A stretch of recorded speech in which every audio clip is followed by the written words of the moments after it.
만약에 집값이 하락해 온다. 그리고 건설사가 더 이상 집을 짓지 않는다. 그러면 건설 경기로 대한민국의 GDP 성장, 그리고 이 수많은 원자재 구입, 그리고 노동력 구입, 여기서부터 대한민국의 그런 근로소득이 주축이 되면서 산업경제가 돌아가는데 멈추게 되잖아요. 그러면 큰일 나요. 아직까지는 대한민국은 제조업의 도시입니다. 건설 제조업의 도시라는 거죠. 네. 건설이 그래도 대한민국을 먹여 살려주는 겁니다. 물론 조선이나 자동차가 해외로부터, 반도체나 마찬가지고요, 이 달러를 벌어들이기 때문에 대한민국 경제가 성장하고 있는 겁니다. 물론 아파트가 내수이기 때문에 해외에서 달러를 끌어당기지는 못해요. 그건 사실이에요. 하지만 아파트를 지으면서 은행이 대출을 해주면서 이자를 벌고요. 그리고 그 아파트가 지어지는 과정에서 원자재든 뭐 시멘트, 최소 시멘트 있잖아요. 시멘트 회사, 모래 회사, 네? 거기에 납품하는 주방, 하물며 고무 하나까지, 하물며 유리 하나까지 수많은 산업을 먹여 살린다니까요. 그게 그냥 없어지면 끝이라고 생각하죠. 폭락이 분들은 건설사가 다 헤쳐먹었다고 그렇게 여러분들은 호도하고 하시는데, 건설사요, 이 대기업이에요. 대기업은 윤리 경영을 지키려고 노력합니다. 물론 지킬 수 없는 경우도 있고 지키지 않은 경우도 있겠죠. 하지만 대다수의 건설사는 윤리적으로 경영을 하려고 노력합니다. 네. 일반 자영업자와 달라요. 여러분, 자영업자가 현금 받고 신고 안 하는 게 더 많겠습니까? 대기업이 현금 받고 신고 안 하는 게 더 많겠습니까? 당연히 개인 사업자가 훨씬 더 많아요. 그 말이 뭐냐? 회계 장부에 기록하지 않는, 복식부기하지 않는 개인 사업자들, 물론 하는 경우는 있어요. 근데 대부분은 장부에 기록하지 않잖아요. 네, 그냥 종합소득세 신고할 때만 내가 얼마 벌었고 얼마 썼는지 이 정도 신고하죠. 하지만 법인은 다릅니다. 네, 그러니까 너무 대기업을 뭐라고 하지 마세요. 그럴 필요 전혀 없습니다. 사회의 긍정적인 작용 상당히 많이 해요. 물론 당연히 불법적인 일을 해서 처벌받는 일도 있죠. 그게 많겠습니까? 아니면 매출을 성장시켜서 사회에 기여하는 바가 더 클까요? 고용 창출해서. 저는 그게 더 크다고 생각합니다. 네. 자, 다음 뉴스 넘어갈게요. 결국 공급 대책 쏟아냈지만 서울주택 착공 준공 다 줄었다. 이 그래프 보세요. 그래프 장난 아니죠. 네? 다 못하게 막은 거 누굽니까? 누구예요? 다 막았잖아요. 자, 준공이 적다는 것은 이 4년 전 주택 인허가가 많지 않았다는 얘기다. 이 현재 정부가 출범할 때부터 공급을 하지 않았다는 거예요. 네? 재건축 재개발 다 틀어막았으니까 지금 이게 부작용으로 나타나는 거 아니겠습니까? 정치인이요? 당연히 경제인처럼 10년을 내다보고 본인이 정치를 해야 되는 거예요. 당장의 인기만을 위해서 쇼하는 거? 그거 지금 초등학생도 다 알아요. 그거 쇼한다고. 네? 그 쇼하면 뭐합니까? 이제 정부에 대해서 사람들이 믿지를 않아요. 믿지를. 재건축 조합원 자격에 2년 실거주 의무 요건 부여하겠다 라고 해놓고 민심이 위반하자 손바닥 뒤집듯이 그냥 엎어버립니다. 없던 일로 하자고요. 그 결과 대치음마의 전세 매물이 쏟아져 나오고 있어요. 전세가 하락으로 가고요. 자, 이처럼 완화 정책으로 가야 한다는 거예요. 완화 정책. 매매든 전세든 뭐든지 집주인에게 유리한 방향대로 완화 정책을 해줘야지 집값은 안정화될 수밖에 없는 거예요. 아시겠습니까? 아니, 세상에 전세가 매매가 둘 다 폭등하는 게 말이 됩니까? 네? 전세는 집을 사기 싫은 사람들의 그 심리가 반영된 건데, 아니, 집을 사기 싫은 사람들이 그렇게나 많은데, 네? 그렇지 않나요? 지금 전세가 매매가가 동시에 상승하고 있어요. 동시에. 계약 갱신 청구권 때문에요. 임대차 3법이 아니었으면요 집값 진작에 안정화되었어요. 좀 떨어졌겠죠. 근데 임대차 3법이라는 그 계약 갱신 청구권, 그 악법 때문에 집값 더 폭등한 겁니다. 세입자요? 계약 갱신 청구권 지금 운 좋게 성공하신 분 웃고 계십니까? 2년 후에 어떻게 되나 봅시다. 2년 후에 나가야 하는 거예요. 나가야 해요. 그때 주위 전세가 보세요. 주위 전세가요. 지금은 일부 반영된 겁니다. 일부요. 하지만 2년 뒤는요, 여러분 어마어마하게 반영이 된 거를 느끼실 수 있을 겁니다. 자, 뉴스 하나 더 넘어갈게요. 폭락의 결과 정부에서 그동안 뭐라고 했습니까? 뭐라고 했나요? 아니, 수많은 폭락이들이 그동안 뭐라고 했습니까? 자전거래 때문에 집값 뛰었다 했잖아요. 자전거래 때문에 집값 다막, 실거래가 일부러 사기쳐서 신고하고 나중에 싹 집값 띄운 다음에 쓱 지워버리기. 지워버리기입니다. 참. 주택거래 71만 건 조사를 했는데요, 실거래가 띄우기 고작 12건 찾았답니다. 12건이요. 웃음이 나오지 않습니까? 웃음이요? 아니, 그동안 여러분 집값 계속 뛰었다면서요. 누군가가 인위적으로. 말이 됩니까? 말이 돼요? 자기 재산 갖고 장난칩니까? 71만 건 조사했는데 12건 찾았다고요? 이 12건 몇 퍼센트입니까?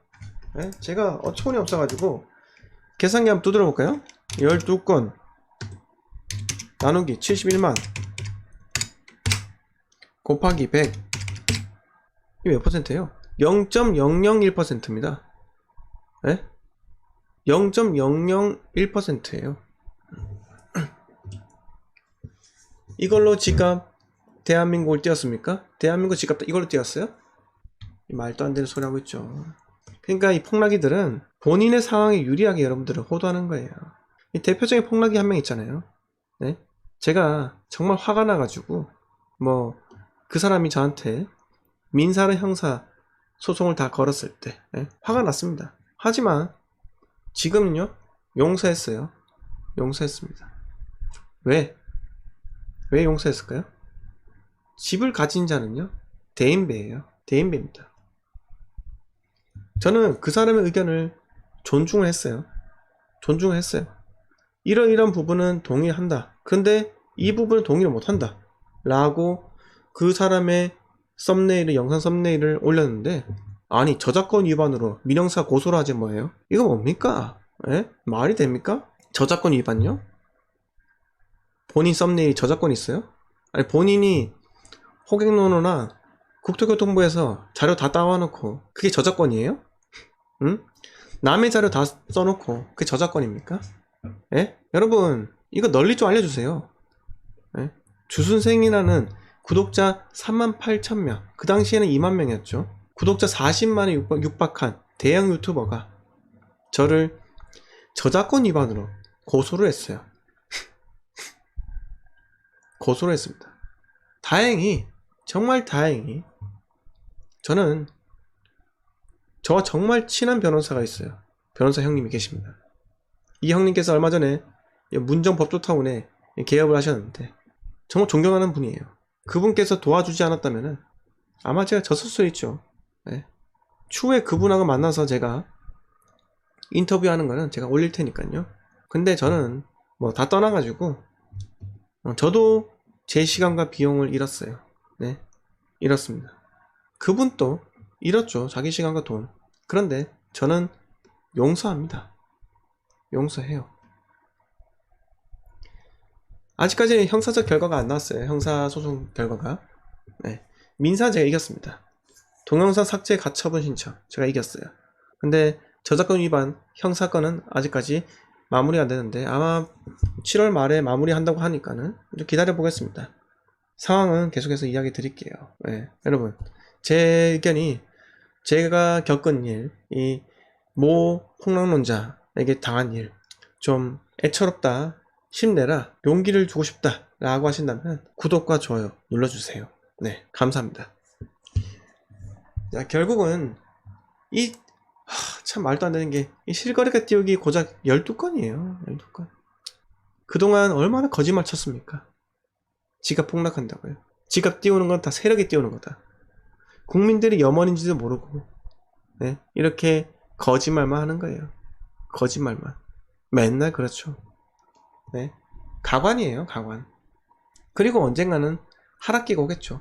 한 15% 정도 하락. 그러면 그때 가서 집은 5억에서 15억이 되었는데 12% 하락해가지고 15% 하락해가지고 한 2억 떨어졌다. 그러면 거봐, 내 말이 맞잖아.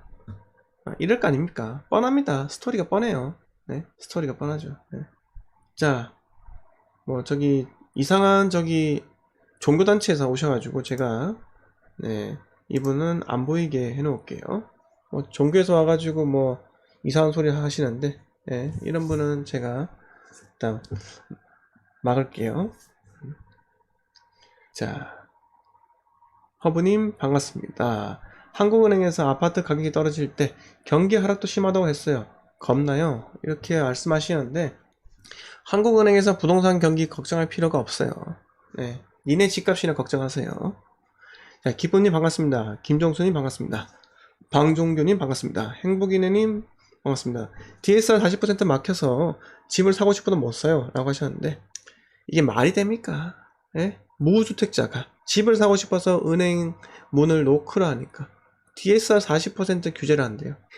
그러면 집을 살 수 있습니까? 이미 집을 다 샀어요. 응? 근데 무주택자에게는 이런 걸 대출 규제를 완화시켜야죠. 예? 자꾸 장난질 치면은 손모가지 날라갑니다. 예, 큰일 나요, 이 사람들. 자, 뭐 이건 제가 드릴 말씀 아닌데 8.15 광복절 특사해가지고 뭐 이재용 부회장 그리고 박근혜 대통령이 뭐 나 사면 될 수 있다고 이렇게 얘기를 해요. 네. 근데 제가 뭐 여러분들께 정치적인 시각은 아니지만은 뭐 한 말씀 드리자면은 이제는 좀 전 정권에 대한 비판, 전 정권에 대한 전 대통령에 대한 구속, 수사 이거는 좀 없어져야 되지 않겠습니까? 대한민국에서 네? 없어져야 되지 않을까요? 고리를 끊고요. 좀 새 출발을 했으면 좋겠습니다. 언제까지 대통령만 하면은 깜빵에 집어넣겠습니까? 그건 아니잖아요. 네? 그러니까 자꾸 엉망진창으로 가는 겁니다. 대한민국이요. 네. 죄송합니다. 잠깐 이런 말씀 드려가지고. 네. 자, 이재한님 반갑습니다. 네. 김총수님 반갑고요. 김태경님 반갑습니다. 폭락이들 중에 무주택자만 있겠습니까? 집 있는데 돈 때문에 일부러 폭락론자 행세하는 사람도 있어요. 네, 김민아님 매일 라이브 응원합니다. 감사드립니다. 자, 자 가즈라님 네 라이브 감사합니다. 네 감사드리고요. 자 폭락교인가 김총수님 네, 폭락교인 것 같습니다. 네, 이제 뭐 대한민국 자체가 멸망한다 뭐 이런 이상한 소리를 하시는 분과 등장하는 거 봐서는 네 무섭죠. 자 골드동님은 또 들어오셨네요. 부동산 떡락한다 조심하거래라고 하셨는데 네, 본인 조심하세요. 본인이 먼저 네, 본인이 조심하셔야죠. 네. 김영민님 시장에 맡겨야죠. 최고 방송 네 감사드립니다. 네 정의 디와이님 분노의 정치 네 골드동님께서 빨리 팔고 현금화 시켜요 라고 하셨는데 네, 달러 사라고 하십니다. 네 그냥 부동산 보유하세요. 1주택자는요. 근데 투자자는 수익을 확보하시고 또 기회를 노리셔야 되니까요.